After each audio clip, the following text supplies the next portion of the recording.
Hello, and welcome to this rundown of my 6th grade science fair project. As you can see, this project is called Charge It.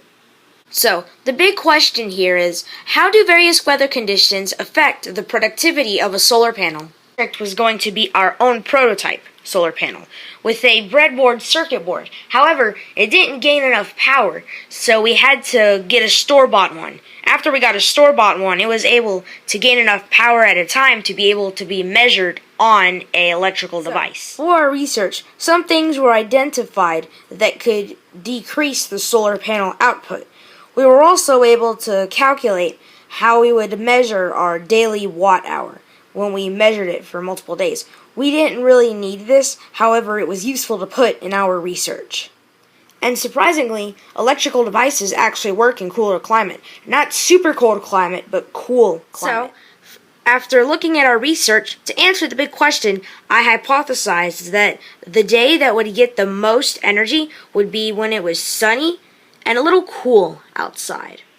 And for our variables, the dependent variable here would be the daily percentage outcomes, our independent variable would be daily weather conditions, and our controls would be the time solar panel is left outside while charging the Kindle. And for our materials, we have a small table, a solar panel, an electronic device, we use the Kindle, and a logbook and pencil. And now for our procedures. First, we gathered all our supplies, and then we documented our starting percentage. We took the solar panel and the Kindle outside for an hour, and then we brought them back in and documented the final percentage. We documented the time of day, humidity, air quality, and temperature.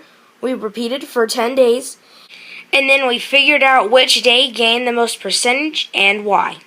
And here's the project abstract. You can pause the video to read it all out.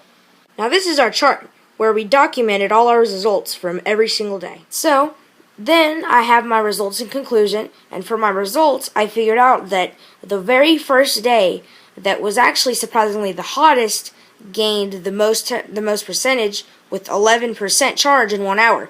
I think it was because all the other temperatures were too cold, but this temperature was just right, which brings to my conclusion where I can say my hypothesis was somewhat correct.